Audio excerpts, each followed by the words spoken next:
Imos a explicar a seguinte composición de textos relacionada co tema que nos ocupa, que sería xa a transición democrática, perdón.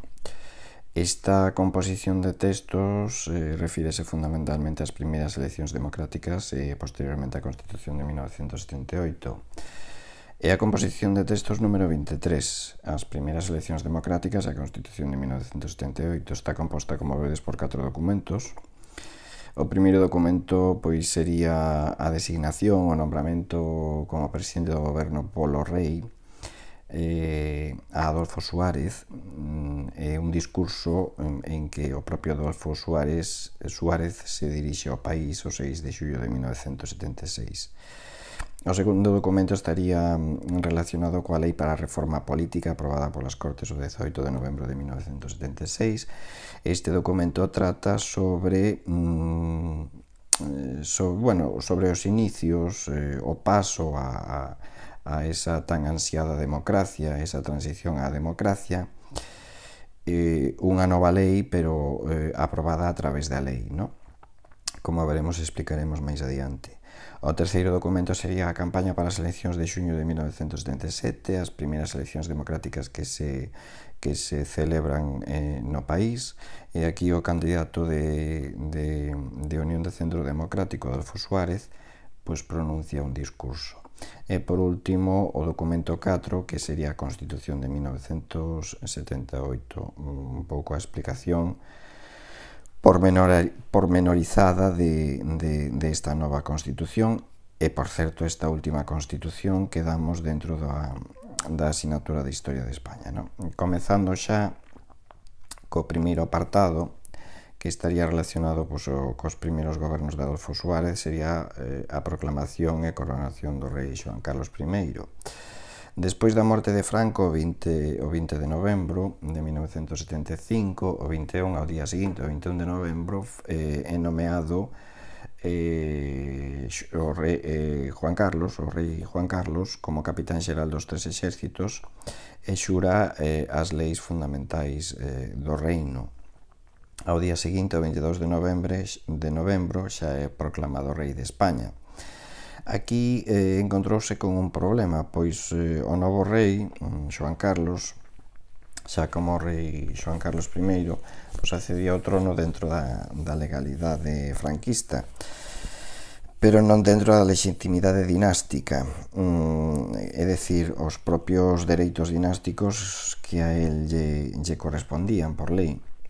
Esos dereitos lle seguían correspondendo ao seu pai, a Juan de Borbón, e finalmente o 14 de maio de 1977 estes dereitos xa foron cedidos ao seu fillo por parte de don Juan de Borbón, que nunca chegou a ser rei, a pesares de ser o legítimo heredeiro dinástico da coroa. Seguidamente xa, con Juan Carlos como rei, temos, antes de entrar no que sería o goberno de Adolfo Suárez, temos que finiquitar ou acabar o final do goberno de Carlos Arias Navarro.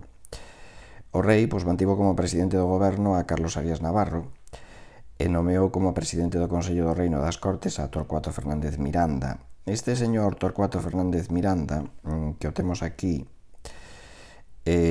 xunto co general Gutiérrez Mellado e xunto con Adolfo Suárez, representaba a liña rupturista con respecto ao réximen anterior, inda que era un cargo que proviña evidentemente do réxime, pero era unha persona que representaba a máxima confianza do rei. Torcuato Fernández Miranda lle dirá aquela famosa frase ao rei que iniciará o que se coñece como a famosa transición democrática, como a lei a través da lei, ou a partir da lei, non? Iso explicaremos máis adiante, veremos como surtiu o efecto esperado tanto polo rei Juan Carlos como Torcuato Fernández Miranda, e finalmente Adolfo Suárez, que formarán ese tripartito ou ese tridente, mellor dito, moi importante cara a esa transición democrática. Pero bueno, xa digo, en ese goberno de Carlos Arias Navarro, ese primeiro goberno do rei, pois da monarquía, foi moi heteroxéneo, estaba representado por todas as familias do réximen anterior, así como tamén introduciron unha serie de reformistas coñecidos, como era Manuel Fraga Iribarne, que como sabedes xa participou sendo ministro de Información e Turismo con Franco, Areiza, Adolfo Suárez, que tamén tivo cargos importantes dentro do franquismo, e Rodolfo Martín Villa. Pero continuaron desenvolvendo unha política bastante continuista con respecto ao réxime anterior, ¿no? Entonces tamén había que ter en conta que todo o goberno de Arias Navarro representaba esa parte inmobilista do búnker, entonces paralizaban todo intento de reforma, ¿no? Nas rúas, sobre todo, seguiu unha importante conflictividade social, laboral, que foi en aumento, ¿no? O rei finalmente, que non se levaba moi ben co Carlos Arias Navarro, pues, presionou para que el mismo presentase a súa dimisión o 1 de xullo de 1976 e así poder iniciar o que se coñece como a transición á democracia. Esa transición á democracia empezou ou se comeza co primeiro goberno de Adolfo Suárez, ¿no? Entonces, o labor conxunto de Suárez, de Torcuato Fernández Miranda e o rei fixeron posible o inicio do cambio político, o que se coñece como a transición á democracia.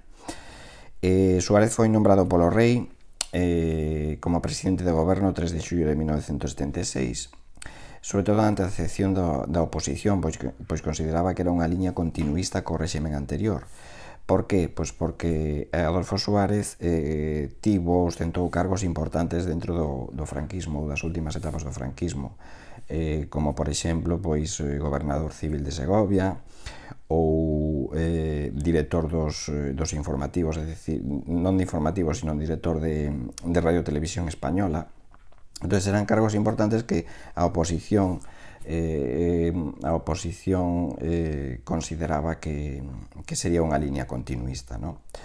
De todas formas, Suárez tiña en mente tamén, xunto con Torcuato Fernández Miranda e o rei, o seu programa de reformas. Entonces viuse obligado continuamente a dar explicacións e presentar os seus obxectivos reformistas, e sobre todo obxectivos de democratización, e sobre todo o que sería o máis importante, unha convocatoria a eleccións xerais, ¿no?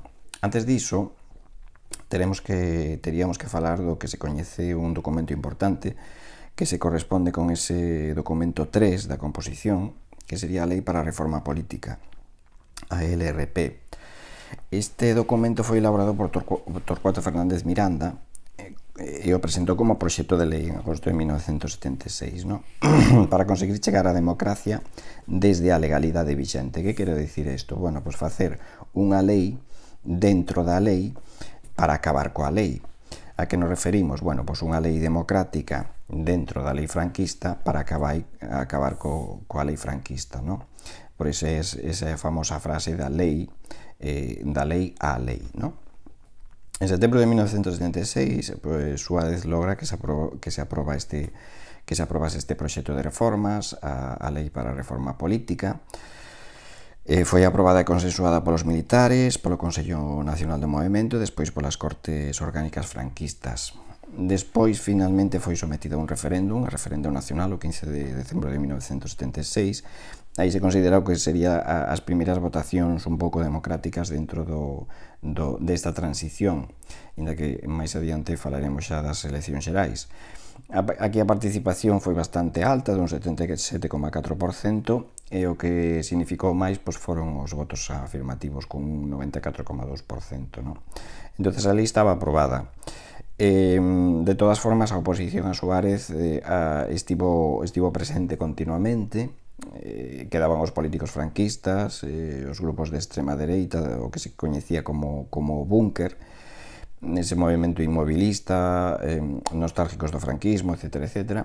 E despois tiña a oposición do que sería a extrema esquerda, ¿no? Os grupos terroristas, fundamentalmente ETA e Grapo.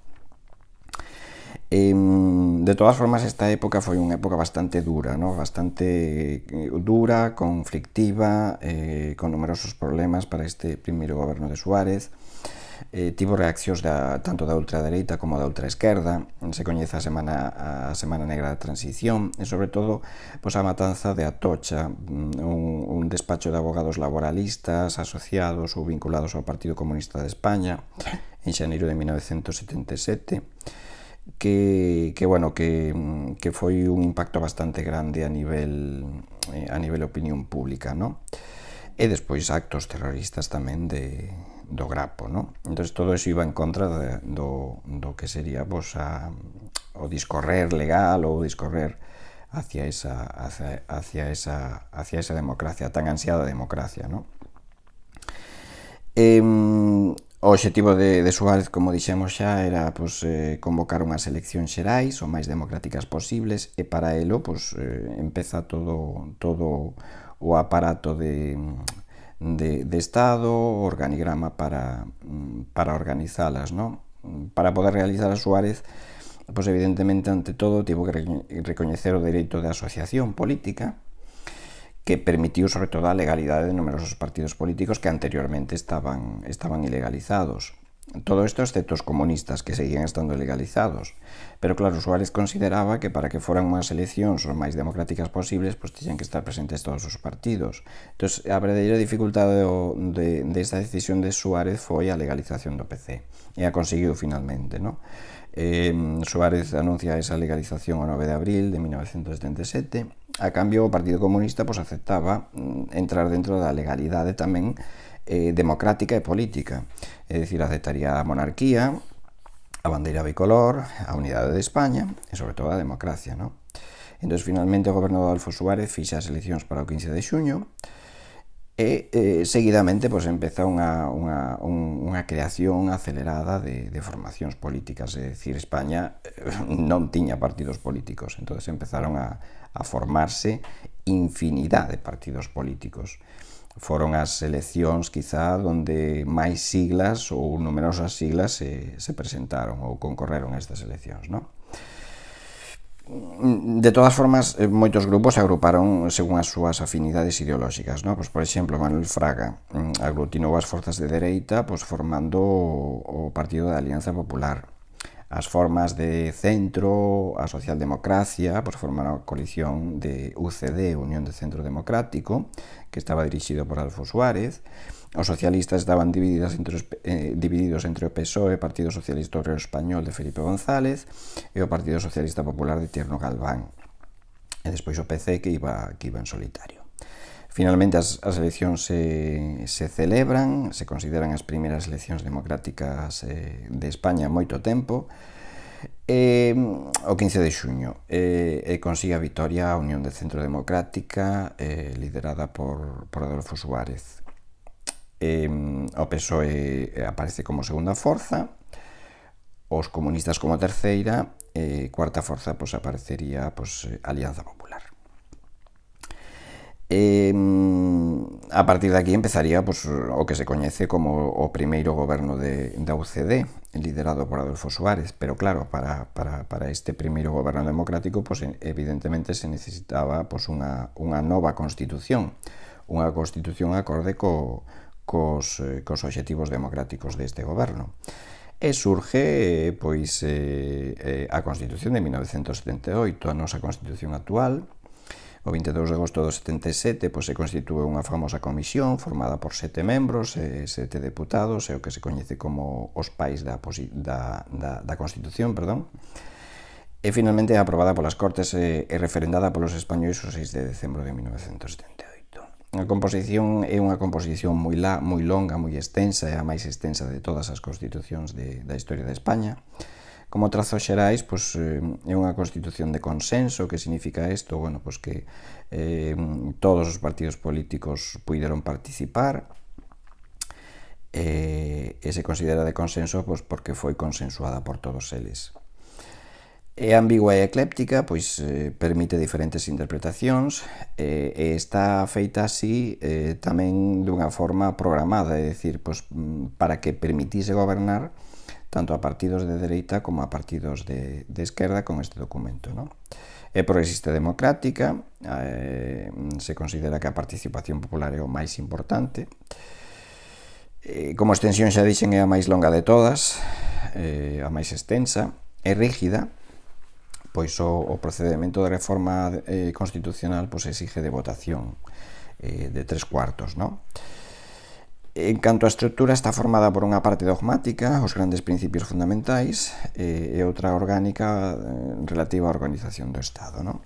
A definición do Estado social e democrático de dereito, a soberanía evidentemente reside no pobo, é a soberanía popular, a forma política sería a monarquía parlamentaria, Estado unitario, recoñecéndose pois, o dereito ás autonomías, Estado das autonomías, o castelán e as demais linguas son cooficiais ou as demais linguas cooficiais de Estado, e recoñece a pluralidade política e sindical, é dicir, os partidos políticos e os diferentes sindicatos relacionados con esos partidos políticos. Despois, a segunda parte estaría relacionada cos dereitos e deberes dos españois, dereitos civís como a vida, integridade física, igualdade, liberdade, propiedade, honor, etc. Hai moitos máis. Dereitos políticos como de expresión, sen censura previa, ideolóxicas, de reunión, de manifestación, de asociación. Dereitos sociais como a traballo, a promoción social, a un salario digno, suficiente, a igualdade no traballo, por sexos, a educación. Para apelar a estos dereitos, os cidadáns teñen o Tribunal Constitucional e o Defensor do Pobo. Existe o estado de excepción e de sitio, que pode ser proclamado polo goberno, tamén unha serie de principios reitores da política económica e social que están fundamentados dentro da Constitución, e os deberes serían a defensa da patria fundamentalmente, e a contribución ao gasto público a través dos impuestos, ¿no? Impuestos da renta, por exemplo. Por último, os poderes do Estado, como estaría fundamentado e dividida esta Constitución. Bueno, a Constitución, un pilar fundamental sería a coroa, o rei é como xefe do Estado, con funcións atribuídas pola propia Constitución, pero sempre co principio máximo de o rei reina, pero non goberna, non? Despois estarían as Cortes Xerais, que sería o máximo órgano representativo do pobo, representado por dúas cámaras, como sabedes, que serían o Congreso e o Senado. Despois o goberno, que exercería o poder executivo a través do presidente e os seus ministros, o poder xudicial, que estaría en mans dos xuíces e dos tribunais de xusticia, este sería o terceiro poder, e sería independente, e despois os estados das autonomías, é dicir, España é un goberno monarquía parlamentaria, pero Estado das autonomías, é dicir, as comunidades autónomas, que non deixa de ser unha forma mixta entre o Estado unitario puro e o Estado federal. Isto sería un breve resume pois, das características máis importantes ou fundamentais da Constitución. Resume que nos serviría pois, para comentar ese cuarto documento relativo á Constitución de 1978. Pois moi ben, bueno, con isto terminaríamos esta nova composición de textos, a número 23, relativa á parte histórica da transición á democracia. Bueno, nada máis, un saúdo.